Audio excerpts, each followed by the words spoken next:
This is Transistor.fm.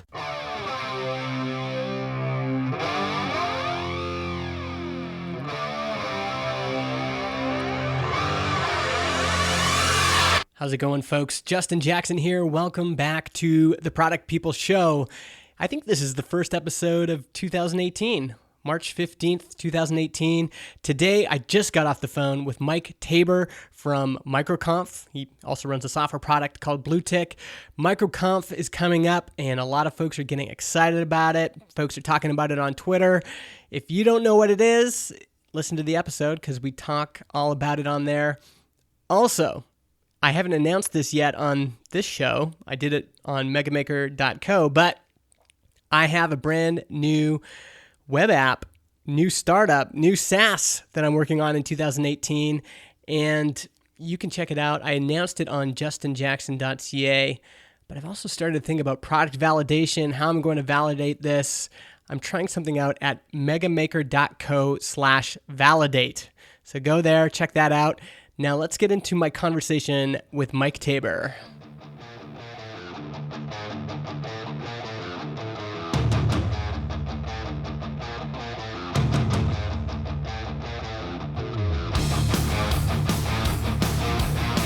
Hey folks, Justin Jackson here, and I am with Mike Tabor of BlueTick Software. Or do you say BlueTick.io? What do you say? It's BlueTick.io. BlueTick.io. By the way, nice new website. Just looking at it right now. Looks great. Thank you. Took like 3 months to get everything together. 3 months? Yeah. Well, it's worth it because it looks good. Today, Mike, we're going to talk about the other thing that you do, which is MicroConf, and it's coming up, right? When are the dates? So it's April 30th through May 3rd. So it's there's actually two different versions of MicroConf. There's the Growth Edition and then Starter Edition, and they're held back to back. Cool. And I think maybe to start, I want to tell a story about how I started coming to MicroConf, because I think I was similar to a lot of people. This is how it was. I was working for a SaaS company in Edmonton, Alberta, and working as a product manager, and they would send me to conferences all the time. And some of them were good and some of them were bad. But on the side, I was making stuff. I'd started the Product People podcast. I had a little membership site going. And every spring, I would get these messages from folks saying, they'd be like DMs and stuff. So Brennan Dunn would say, why aren't you here right now? We're all wondering where you are. Or, hey, you should really come next year. And I always thought, I don't know. It's like another conference. I'd have to pay for out of my own pocket. I've never done that before. This little business is so small. But eventually, I pushed myself to go. I think my first year, now I can't even remember when my first year was. I'll have to look back in the archives. But let's say it was 4 years ago or something. And I went, and I instantly understood why people talk so highly about it, because it's really unlike any other conference. And maybe actually you could describe a little bit, like how did you and Rob Walling is the other guy that started it with you. How did you come up with this idea? Because it feels different than, a really corporate software conference. It's not like that at all. How did it come about? So this is an interesting question that came up at FemtoConf last week when I was in Germany. And, FemtoConf, for anyone who's not familiar with it, it's a great conference. It's a kind of a mini MicroConf that's over in Germany run by Benedict and Christoph. And my joke at the conference was that it was a direct ripoff of MicroConf. Of course, I said it's a ripoff. No, it was inspired by MicroConf instead. And so I went with inspired by. But the reality is that MicroConf is kind of a ripoff of Business of Software. So Rob and I had been going to Business of Software for a couple of years when we were first starting out, and we loved the conference. It was fantastic, extremely high quality, great people to talk to, but there were not enough people like us who were one-person software companies building software out of their living room or basement or kitchen table or whatever. And so I would go and the talks were high quality, but I'd sit down and I'd ask the guy next to me, what is it that you do? and he's like, "Oh, I have a VC firm that I run a $100 million investment out of North Carolina." And I was just like, "We've got nothing to talk about." So, and I did run into some developers there, but it was a really, really small minority. And so if you kind of back up a little bit to 2009, we had built what was called the Micropreneur Academy at the time. Rob and I had collaborated on that, and it was basically a course for people who were like us, building software out of their basements or home offices. So wait a second. And so we did that. So the membership site came first. Yes. Oh, I did not know. Enough. I did not know that. Okay. Yep. So the membership site came first, and then we, to help promote it, we went out and we did a podcast tour, and then we said, wait a second, why don't we have our own podcast? And we didn't even kind of come heads up to do our own podcast until 2010, and we ran that for about a year, and then it was in 2011 we said, wouldn't it be great if we got everyone listening to our podcast and people inside of the Micropreneur Academy who were in that paid community to come to a conference? And from idea and announcement to actually having the conference was, I think, 10 weeks, which Wow. is an insanely short time period for launching a conference. Yeah. So the first one was in 2010 or 2011? So that was 2011. So the community was 2009. The podcast was in 2010, and then the conference was in 2011. And really what makes it unique, you're right, is that it's for solopreneurs, it's for self-funded startups, it's for people maybe building small bootstrapped teams. There has been a little bit of a shift now. There's some people taking angel money, but it's very small. It's going to feel like the companies are much smaller than the companies you would encounter at a typical big industry event, right? Right. Right. I mean, I think the reason for that is the goal of people coming to MicroConf is different. Like the general life goals of most people coming to MicroConf is I want to build a business that I want to work for a long period of time, as opposed to going and getting a job for somebody else. And 2 or 3 years into it, you're bored, you're burned out, like you get pushed into some management position you really don't want, but it's the only way to make more money, so you take it. Whereas you get to call the shots in your own business, and so the focus is much more about making money, not in a bad sense of it or a skeevy way, but like how do you build a life for yourself and your family and a career that you can actually be proud of and do what you want to do. Yeah, that's such a good point. And actually thinking about, people always wonder, like, how does an event like this come about? Because last year, how many attendees did you have total? So Growth had about 250 and Starter had about 170 or 75. Okay. So 175, I think. We're it's around about 425 total. 425. And it started like the first one. How many people were there? 110. 110.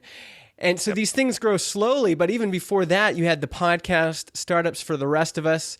That's how I originally heard about you folks was I was driving an hour into that software job and an hour home. And so I had 2 hours every day I could listen to podcasts, and I would listen to your show. And when you're stuck in traffic and you're thinking, man, this is taking 2 hours out of every day I have, time I could spend with my family or wherever else.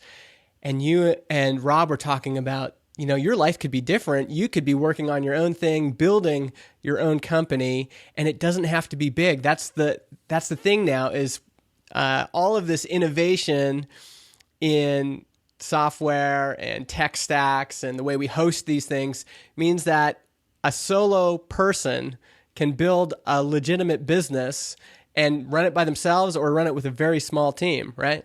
Mm-hmm.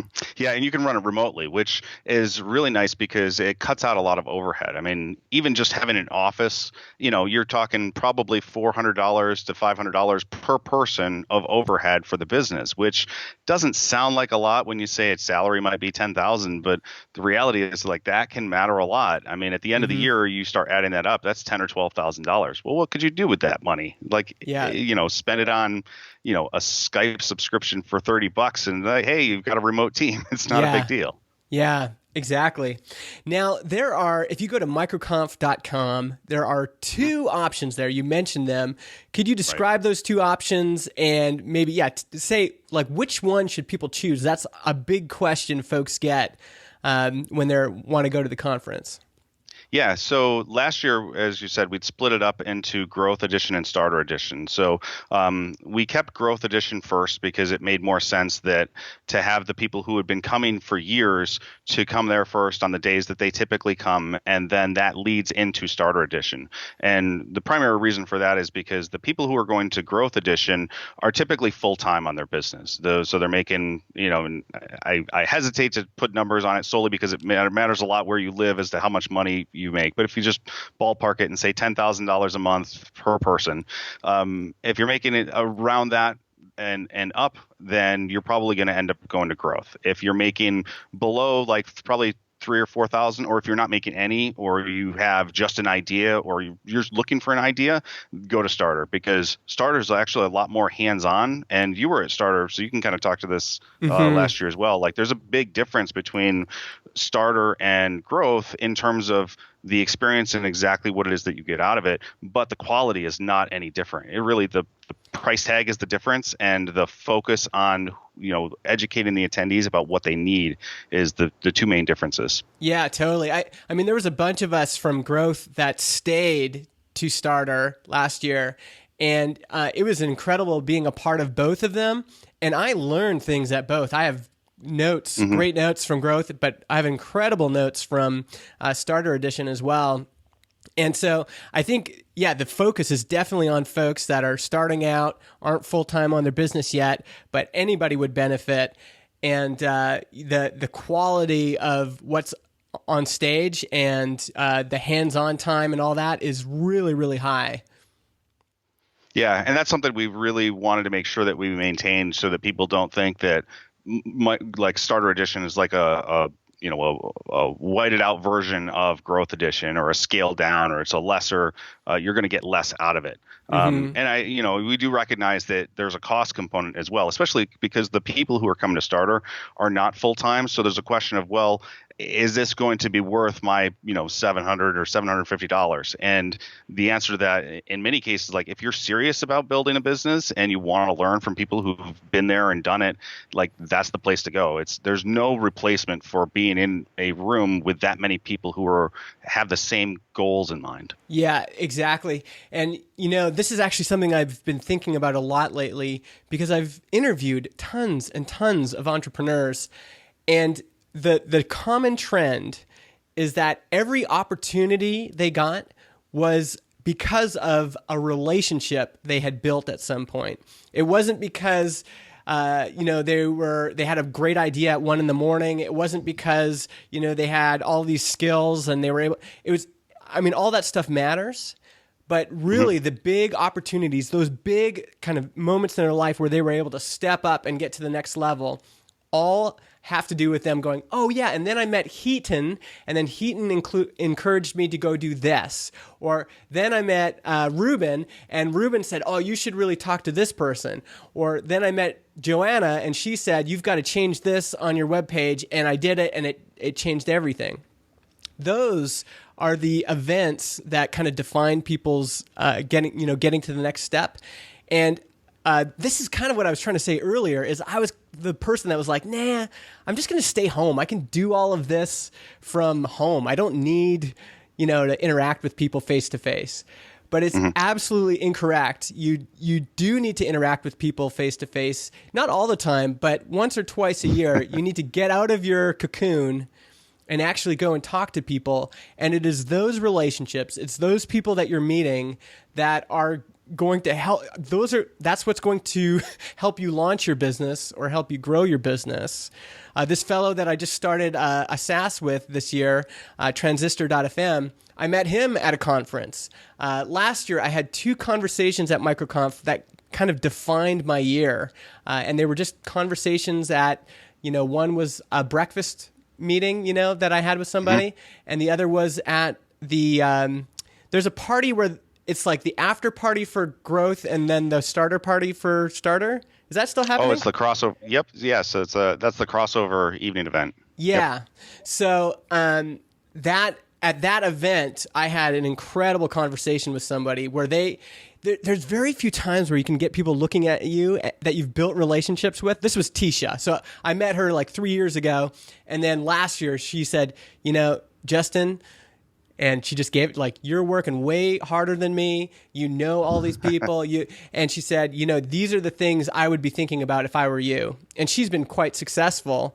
And so getting that kind of relationship, she's earned the right to talk to me like that. But having this opportunity, because we never talk normally, right? So having this opportunity to interact with people, just unbelievable. I think if you're thinking about spending the money and if you're serious about starting a business, you should go to Starter because it's what's going to kick this off for you. And maybe you'll have to attend Starter for 2-3 years while you're building up to $10,000 a month, but it's going to be that milestone for you every year that helps you get there. Right. I mean, I think that it's interesting that you bring up the idea that people think that they can kind of work on their own, or I'll be able to just pick up all this information at home. And what you miss though is those in-person relationships that can help you later on, and it's impossible to predict what those things are going to be. And that's the key piece. Like there's other things that kind of factor into people's thought processes as well, as like the lone wolf developer who like sits in his basement and codes all day and then pops out like a year later with some fantastic product that does really well. And I mean, you and I both know that it sounds great in theory, but that really doesn't happen because it's mostly about the reason they're in that position to begin with, to have a product that does well, is because of those relationships and knowing people that has allowed them to move forward. I mean, even with Blue Tech right now, like I'm, using relationships now to help promote the product that I never really thought about cultivating a relationship with this person over here because, in 6 years, I'm going to launch this product and I'm going to need their help. Like that never entered my mind, but it is coming now where like kind of full circle, where it's like those relationships that I have built over those years, like they're helping me out a lot now. Exactly. And do we have a coupon for folks, a little promo? We do.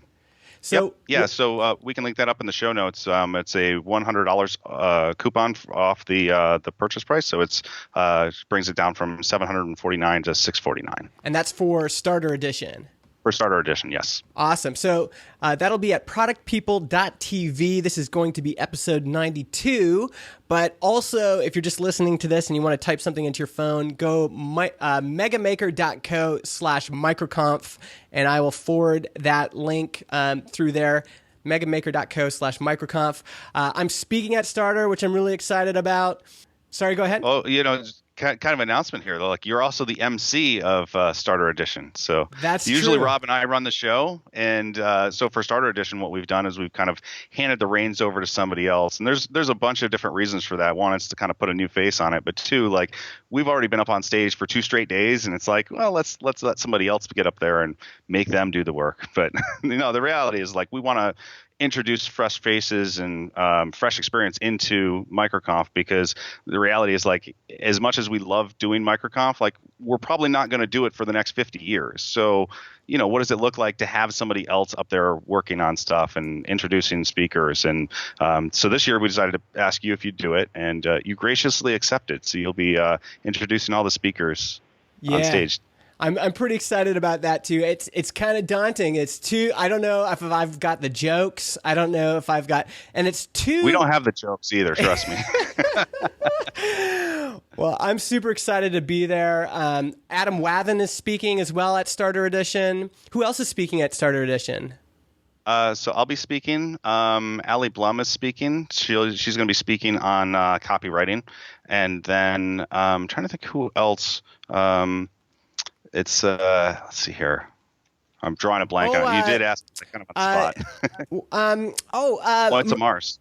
Yes, and isn't Marie speaking as well? Yep. Yes. Yep, Marie is speaking. So Marie from Okie Dokie, unbelievable speakers. I mean, Adam Wathen has launched a huge online course business for Laravel developers. He is way more successful than I am. He's going to be an incredible speaker. I saw him speak at Laracon. Marie is an incredible speaker. Mike's a great speaker. It's going to be a really great lineup. And is there an opportunity for folks that want to stay from growth? Can they stay? How does that work? Yeah, so we sent out an email to people who had already purchased tickets to the Growth Edition, and there's essentially an add-on ticket that they can purchase that lets them stay afterwards and come to Starter as well. So basically a reduced price ticket for them to kind of let them interact and not just see the sessions and attend the evening events, but also to kind of interact with all of the Starter folks. So in a way, you can almost think of the community as like a school curriculum where it's like you go there, you learn things at Starter, eventually you hopefully graduate and go on to Growth Edition. But then there's always like this giving back and paying it forward to other people who are coming after you, because the reality is like in a community like the self-funded software world, you've always got people who are coming in, you've always got people who are like retiring and going on to do other things. But those people coming in are the ones that are bringing in new ideas and new ways of doing things. And even if you've been running your business the same way for 10 or 15 years, like things change and you're probably not willing to experiment with a large business that's doing, let's say, a couple $1,000,000, whereas somebody new comes in, like they're trying anything they possibly can just to make the thing work. And it's their ideas that can help you later on, even though you don't know it yet. Yeah, totally. But, like there's a lot of, I'll say collaboration back and forth as well. Yeah. And then we also have a much smaller option if people just want to go to the evening events. They go to the Growth, and then they can come to just the evening events at Starter as well if they want to just work it during the day, for example. Yeah. I highly recommend, if you are going to Growth and you can stay the extra days, just do it, because that lineup, like Adam, Marie Poulin, Mike, all those folks are going to be unbelievable speakers. And the one thing about being someone who's been around for a while is things change. And sometimes what the new folks are discovering is what's working now, and what you were using back then might not be working as well, or might not work as well for your next thing. And so, you get someone like Marie who's building this brand new platform. Does she say Marie or Mary? I think it's Marie. It's Marie. Marie, yeah. I believe it's Marie. C'est français. Marie Poulin. Anyway, so they're building these things right now. I'm building a new SaaS this year. We're figuring out what works in 2018, and that might be instructive obviously for people starting out, but also for people who have been around the block a few times.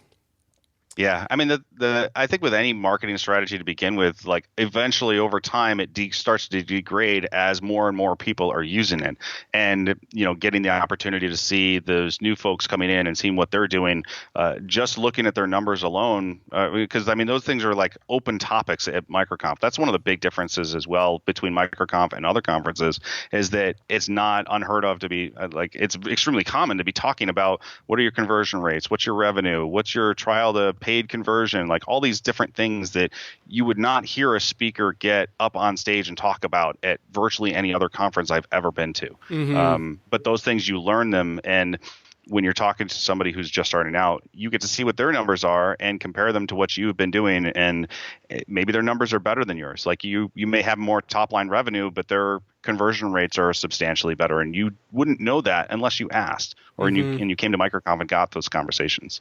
Exactly. Yeah. As you could see, we're both pretty excited about it, because even right now, it's starting to bubble up on Twitter. Like folks are like, who's coming to MicroConf? What's going on? By the way, I have a little kind of informal attendee list going at justinjackson.ca/microconf. There's also kind of a starter guide there that you can read if you want tips about hotels and stuff like that. So add yourself to that list if you want to find a roommate, or you're looking for folks to connect with before. This actually might be a good time, Mike, for us to go into some MicroConf tips. Okay. What are some good insider tips? Let's go back and forth. So I'll start. I would say fly in early. So if the conference, when does Growth start? So Growth, there's an evening reception on Sunday night for Growth. I think it's around 7:00 or so. Okay, so I would say fly in on Saturday. That's my tip. And here's why. A lot of folks will fly in a day early. And so, and they're looking for something to do. And it's been those times before MicroConf where people are like, hey, do you want to go visit the canyon? Or do you want to go for lunch? Or, hey, I just flew in on Saturday night. I'm looking for someone to hang out with. The conference hasn't started yet. Not everyone's there. And so you get this great time with just a few folks to build relationships before the conference, to establish relationships before the conference. And for starter folks, if you come a day early and you book into your hotel early, you'll be able to hang out with all the folks that are there from growth, right? Mm-hmm. So that's my tip. Come early. And then for the people coming for starter, if you came in a day early, on Tuesday night, so starter runs on Wednesday and Thursday, but on Tuesday night, there's that crossover reception that I talked about, where it's both the attendees for growth, it's their outgoing evening event, and then it's the incoming reception for the starter folks. So you get everyone kind of mixed in all together on Tuesday nights. So if you're coming for starter, definitely stay around for that. Yeah.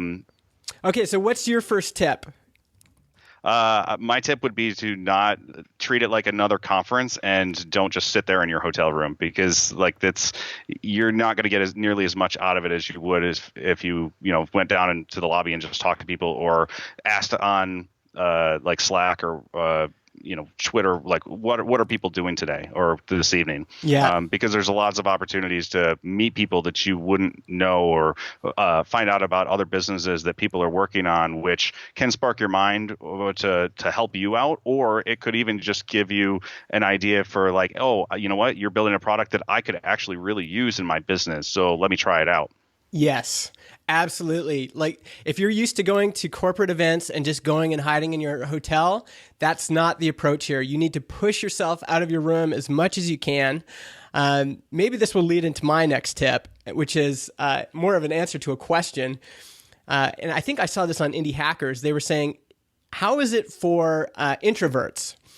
And I want to assure you that I am the biggest jackass there. So I'm definitely extroverted, but there are tons and tons of introverted folks.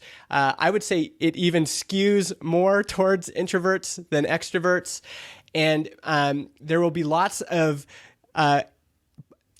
safe places for you to interact. And then if you need to go, recharge your batteries, you can go do that. But it is a great place for introverts.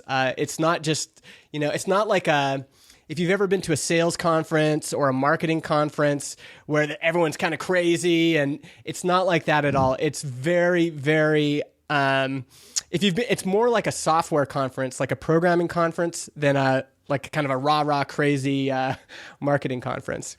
Would you agree? Yeah. I would totally agree. I did see that comment on Indie Hackers, and I kind of laughed a little bit, because they said, how is it for introverts? And I was my first thought was, well, there's like 5 extroverts in the room, so you'll fit in really, really well. Yeah. But no, I totally agree. Like everybody there, for the most part, has generally a technical background or is involved in software to the extent that they would be, more knowledgeable about technology than the average person anyway. Mm-hmm. But because everybody is so similar, everyone gives off the same vibe. Yeah. So just talking to the person next to you is not a big deal. Like, honestly, like for me, when I go there, like I'm an introvert myself, but my introversion kind of goes away, because it's like I've found my people is really what it is. Yeah, it's so comfortable. And I think the mistake you could make is I know sometimes, even for extroverts, we have to sometimes push ourselves like, okay, I'm going to get out. I'm going to go meet people. This is scary. Here's the elevator. I'm going down the elevator. Oh God, oh God, oh God. And you've got to just go and do it. Go shake some hands, introduce yourself, all of that, do all that stuff, and you'll have some great conversations. But it's really chill. Like, it's safe, it's chill. You're going to love it. Do you have another tip? Anything top of mind? Drink plenty of water. So MicroConf is held in Vegas, and what you're going to find is you will probably be talking a lot, and that's going to take its toll on you. And because Vegas is basically a desert, you need to stay hydrated, which it sounds kind of asinine to say, oh, drink plenty of water. But in Vegas, it really is true. You have to drink a lot of water just to kind of maintain your hydration, because otherwise you'll go to bed at night, like literally had no alcohol whatsoever, and you'll wake up with a headache and a hangover because you just didn't drink enough water and you're dehydrated. Yeah, exactly. And along with that, I would say don't drink too much. There's going to be opportunities for you to go to a restaurant and have some wine or have a beer, but you're away, you're in Vegas, it's fun. Just take it easy. Take it easy on the booze, have 1 or 2 drinks, and then put yourself on some water, and then go to bed. And if you're in the John Sonmez camp, little John Sonmez shout out, he doesn't drink any booze. Actually, his whole crew, Josh Earl, there's a bunch of folks that don't drink any booze, and so if you're a non-drinker, there's a lot of you are fine to not drink as well. But if you are a drinker, take it easy. All right, that was a tip for me. What do you have anything else you can think of? No, that was my tip. Was like drink water. Okay, so mine will be add Slack to your phone. Are we still doing the MicroConf Slack this year?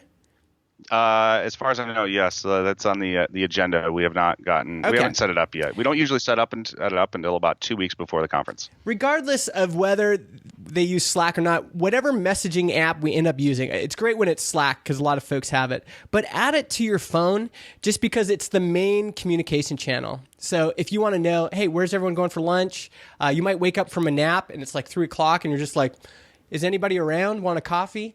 You might want someone to do like a landing page teardown on your site. Hey, anyone want to meet me and just look over my site?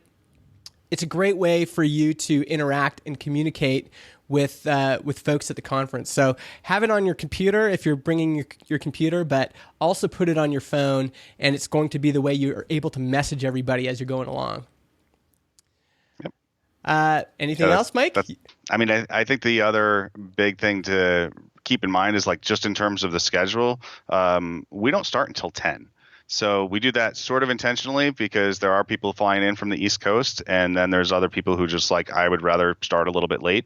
So kind of take advantage of that based on your own personal schedule. So I prefer to sleep in, but because of I'm on the Eastern Coast, so I go to MicroConf, and because it's Vegas, I'll wake up at like 5 o'clock in the morning, which in some ways may suck, but at the same time, I can wake up and I can get a couple of hours of work in before, I go down and, start working at the conference, or I can go down and have an early breakfast. And typically there's lots of people already having breakfast down in the hotel beach cafe. Yeah. So, or you can meet somebody out at a nearby hotel. Like that's great too. As you said, like Slack is great for just running into people, and don't be afraid to invite yourself to go along with other people. Totally. And Beach Cafe, by the way, it's the main kind of breakfast, lunch cafe in the hotel.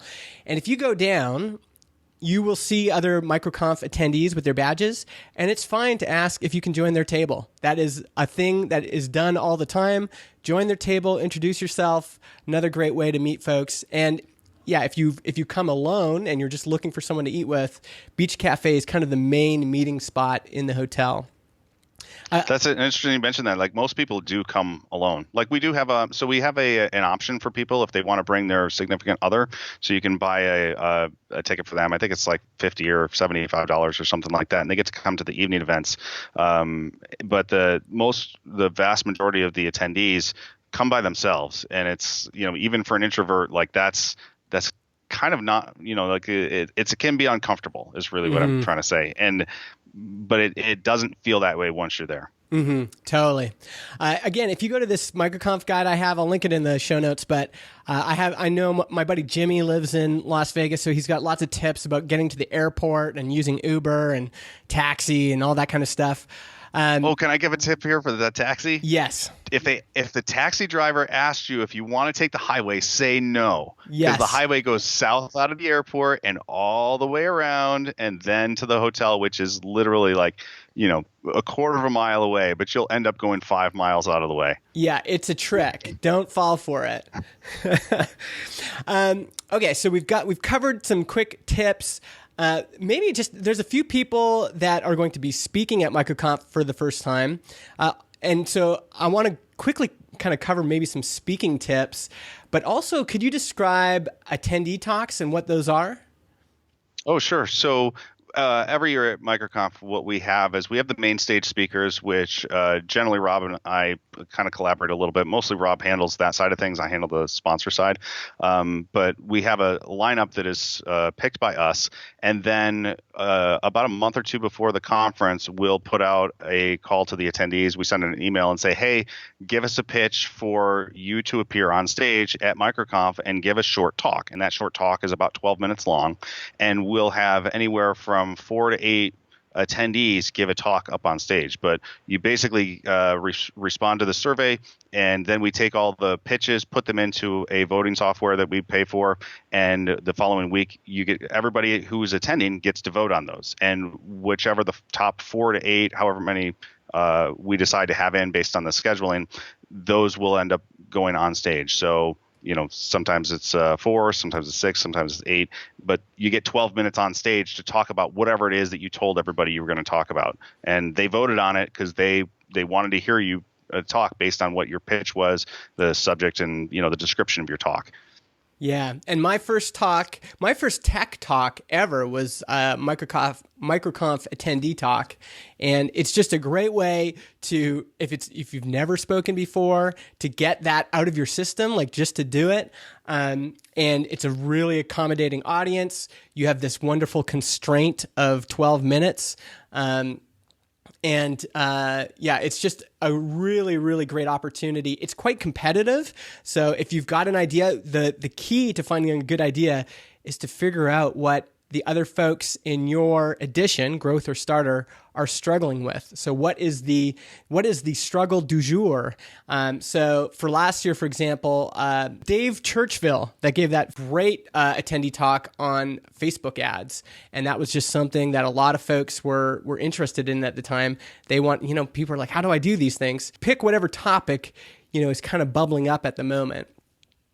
Yeah, and it helps if you're familiar with it as well. So if you're giving a talk about something that you have to research, it's a lot harder to do those types of talks than it is about something that you've experienced or gone through or in the middle of, because you can speak very quickly about those types of things and you come off very confidently because you know it cold, versus if you had to research something because you don't know it very well, it can be a lot more difficult to put those talks together, partially because you haven't experienced them yourself, so you don't know where the pain points are or the edge cases are that people who've already gone through that are going to have. Okay, let's go through some other quick tips around speaking. One little tip I picked up from Rachel, who spoke at Rachel Andrews. She spoke at MicroConf in Europe, and I was watching her as she was watching the other talks. She was making these notes, and I spoke before her, and a bunch of other people spoke before her. And then she got up that afternoon, and her talk was just littered with references to other people's talks, and in her slides even. And I was like, I went up to her after and I said, how did you do that? Like, how did you change your slides so quick? And her secret weapon is DeckSet, this app called DeckSet that allows you to create your slides in Markdown, and then it just magically turns them into these beautiful slides. And that even just for me preparing my talk, it's a great way to write an outline and actually get my talk outlined, and then I can practice it. And maybe along with that, what's Heaton's thing called again? What's Heaton's app called? Crazy Egg? No, the other one, the new one with the slides. I don't know. I'm drawing a blank on it too. Yeah. I'll think of it in a second. But that's a great way to practice your talk. So you upload your slides to this thing, and then it'll record it, and then you can watch it again. It doesn't record your face. It just records you speaking over your slides. DraftSend.com is Heaton's thing. Go check it out and use it to practice your talk. Anything else, Mike, you can think of? How would giving a talk at MicroConf be different than giving a talk at another conference? Do you think there's any kind of subtle differences there? Well, I think it depends on whether you're talking about the main stage talks or the attendee talks. Because with the attendee talks, you have to submit everything in advance, so you really don't have the opportunity to make some changes like you had kind of suggested. Yeah, and because the attendee talks are one after another, typically all 4 of them strung together, or 2 and then another 4, something like that. You don't really have those opportunities with those. Whereas with the main stage speakers, I'll say they get a little bit more flexibility with that, just because things like that do come up. And Patrick McKenzie is notorious for like pulling bits and pieces out of other people's talks and then putting them into his own or reference them. I think that it does work really well for just about any conference, to be honest, if you're able to do that. But practicing your talk and making sure that you know it pretty well is a key to giving a good talk anyway. Jokes are always fun. There's lots of if you go on either Amazon or TED Talks, there's things there on public speaking, for example, that explain like how is it that you connect with an audience and resonate and speak in a way that is going to make them connect with you and pay attention and perceive it as a good talk, whether it hit their needs or not. There's several different components that if you hit all of them, you are much more likely to be rated higher, for example. And not that the ratings matter, but the way people perceive how your talk came across is going to make a big difference, if you decide to go on and do public speaking or speak at other conferences. And I would say that MicroConf skews more tactical than what's the other one? Than story. So we have two different types of talks. It's like there's the highly actionable tactical talks. So that's kind of a core component of most of them. And typically those come from some sort of a subject matter expert. So for example, Moitza Mars is going to be talking about Facebook ads. And I've seen her talk before. She does extremely well put together, highly actionable stuff. And then there's other types of talks where we have a founder come in and they'll talk about how they almost trashed their business and went like, $50,000 or $100,000 or $200,000 in debt, and then were able to turn it around because they were shuffling money back and forth between credit cards until the business pulled itself out of some slump. There's typically a mix of story and actionable tips, but with MicroConf, it really skews a lot more towards actionable. And we do try to mix the speakers so that you don't have like too many tactical speakers one after another. But even with the story speaker, there's probably going to be actionable tips that you can take out of it. Yeah, exactly. So if you're preparing a talk, make sure, especially I think the attendee talks, they favor really kind of actionable things. So, here's 5 things you need to know about Facebook ads, or here's, 3 really powerful SEO lessons I learned this past year. Those kind of talks seem to do quite well for both attendee talks and main stage talks. The attendee talks, it's almost an exercise in SEO, to be honest, because like you have to have a good subject that appeals to people who are voting, and then the description has to kind of match what that subject is. Like the subject is the attention grabber, and then people look at it and say they read the description and it's like, am I really interested in this, and does it match? And if so, then maybe they'll vote for it. Yes. But it really is an exercise in selecting things and coming up with, like as you said, like the 3 biggest things I learned about X this past year. Yeah, exactly. So I think that's pretty good. Is there anything else that you think we should mention about MicroConf this year? The only other thing is really that like there's not a lot of time left between now and MicroConf. So if you're interested in coming, go over to microconf.com. The main page has both starter and growth available. You just pick which one you're interested in. You go over to the website and you can buy tickets straight from the website. And as Justin said, there will be a link in the show notes here where you can get a coupon code that'll give you $100 off for the ticket to MicroConf Starter Edition this year. There's no coupons for Growth Edition. Growth Edition, as I said, like those people tend to come and like they're already full time. So the reality is like on the back end, when we talked about this very briefly early on, the quality difference between the 2 conferences is virtually zero, as well as like all the amenities and everything else. And what we did last year was we raised the price on the Growth Edition attendees, and that allowed us to give a lower price to the Starter Edition attendees. Like basically we're subsidizing those tickets by raising the prices on Growth Edition. And the people we've talked to about it, like when we explained to them what we were doing, they're like, yeah, I'm totally cool with that. That's absolutely fine. Exactly. Yeah. So again, if you want to get that coupon, megamaker.co/microconf. I also want to try something new because I've got this new feature on my SMS thing. Text MicroConf, all one word, to 424-247-5762, and I'll automatically send you that link as well. Mike, where can people find you if they want to connect with you, if they want to reach out, if they want to talk to you? Where's the best place? Probably in most cases Twitter. I'm on Twitter at single founder, but I also have like singlefounder.com, bluetick.io, Startups for the Rest of Us podcast. I'm hard to miss, I'll say, on the internet if you just type in my name. That's right. And folks, if you're listening to this right now or watching this on YouTube, just reach out to him anyway at singlefounder on Twitter. Say, hey, Mike, heard the episode. Thanks for doing MicroConf. And if you got a question, that's a great way to reach him as well. And I'm on Twitter. I'm the letter M, the letter I, Justin, M-I, Justin. Thanks again, Mike, and I'll see you in Vegas. Yep, I will see you in like 6 weeks. 6 weeks. Man, it's coming up quick. I got to book my plane ticket. All right. See you later. All right, see ya.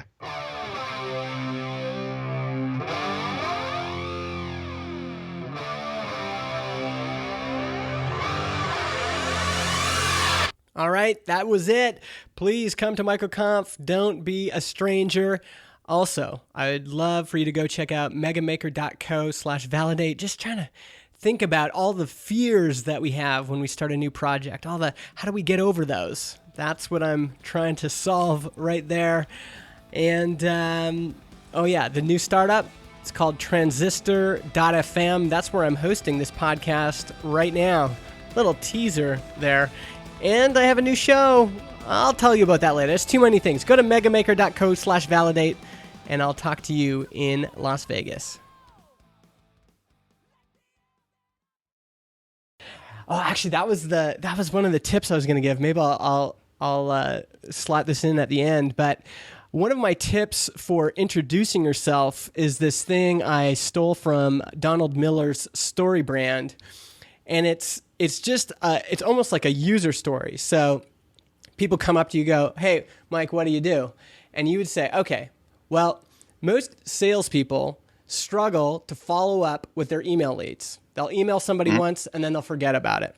What my software does is it automates the follow-up of those email leads so that salespeople can close more sales." And it's just a really kind of nice and easy template. And sometimes it also allows people to go, "Well, what kind of business are you in?" And they might say, "Well, I'm a consultant." "Oh, well, have you ever emailed a lead and then just forgotten about it?" And they're like, "Oh, all the time." So now you've got this relationship. And then you could go, "Okay, well, my software helps you automate the follow-up of those leads so that you can actually keep in touch with those folks and close sales." And we find people close like 30% more sales when they use BlueTick. So now you've got this great kind of relational introduction, as opposed to going, "I'm a developer," and it's much more. It's just a great format I found for saying, "Well, this is what we do." Yeah, you're starting off with a pain point that is a connection between the two of you. It's like a shared emotional pain, and it's like, "Oh yeah, I know that person." And like later on, you remember the person. It's like, "Oh yeah, he does this." You might not remember their name, but you remember what it is that they do, and that like still gives you that. The key point in your relationship, or just like not a milestone, but like, something to key off of in your brain that like, "Hey, I remember talking to this person about that."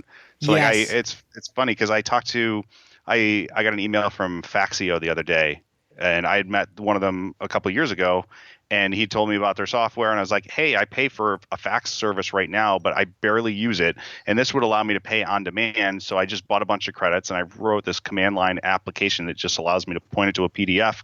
I run it, and boom, it just uses like 7 cents off of my Faxio credit. Well, it got to under $1, and I was like, "Oh, let me put $20 on this." So I did it. And one of them reached out to me and is like, "Hey, I listened to the podcast and this and that. I just wanted to give you a personal thank you." And I was like, "Oh yeah, I remember talking to, either you or your co-founder." He's like, "Yeah, that was me, but I didn't know if you'd remember." But I remembered talking to him about Faxio. I didn't remember his name, but I remembered Faxio specifically and the context of like the conversation. Yeah, exactly. And if you think, so the one like product I remember from last year was Ryan and Ward, I believe, from MemberSpace. And the way they introduced it, they said, "Hey, how's it going, Justin?" And they said, so I'm like, "What are you guys doing?" And they said, "Well, you know how a lot of people have Squarespace sites?" And I'm like, "Yeah." "Well, right now there's no way to run a membership site on top of Squarespace." I'm like, "Oh yeah, I could see a lot of people wanting that." And they're like, "Well, that's what our software does, is it allows you to run a membership site on Squarespace." It's just like such a great way to introduce yourself, is to say, introduce the struggle that you solve, and then to say, this is what it does. And yeah. Podcast hosting is provided by Transistor.fm. They host our MP3 files, generate our RSS feed, provide us with analytics, and help us distribute the show to Spotify, Apple Podcasts, and more. If you want to start your own podcast or you want to switch to Transistor, go to transistor.fm/Justin and get 15% off your first year.